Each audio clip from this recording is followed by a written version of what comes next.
Dahil nga yan at wala na nga rin akong lakad ngayon mga bossing is ikakabit na nga rin natin yung swing arm cover natin itong elbow dito kay Jigsaw SF mga par. Bala kay Sir Jasper Lamak Donila ko nga lang rin to na score mga bossing. Ito yung swing arm cover natin na R6 inspired. Sinisimula na nga rin nating alisin mga bossing pero inuna ko muna rito para salpakan na lang mamaya. Tamang alis nga lang sa may underbelly, upuan at side fairing sa may right mga tol. Then ayan mga bossing, nalis na yung mga fairings na dapat alisin. Mas pogi pa tato bossing pag ganitong naked. Ito nga at nalis na nga rin natin yung dating elbow natin at papalit natin itong bago. Dito nga rin sa elbow bossing parang yung stock nga rin, meron yung pagtornilyuhan niya dito sa may mismong resonator. May auto sensor na kasama at adjustable na silencer. May na nga rin yung canister mga bossing at alisin na nga rin natin itong swing arm cover mga par. Swing arm cover version 1 out, R6 inspired, swing arm cover in. Kung umabot ka nga sa part ng video natin na ito mga bossing ay baka pwede mo naman i-comment kung taga saan ka. Para sa ganun isalam natin kung hanggang saan umabot ang mga videos natin na ganito. Bale ayan sa mga konting adjustment mga bossing is naisalpak na nga rin natin siya. Then papaigpitan na nga lang rin natin yung mga tol. Yan bossing, goods na yun, naikabit na natin, parang R6 yan, bakal nga siyang tignan. Pero made in fiber yan bossing. Medyo inaantok na nga rin ako dito bossing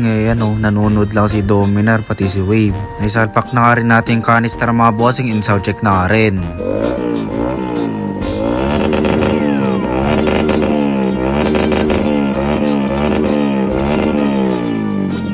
Then ayan, kabit na nga rin natin yung mga fairings, mamaya na lang yung underbelly na yan. Then ayan mga bossing, konting pasilip sa ating setup na ikinabit dito sa pipe at swing arm cover.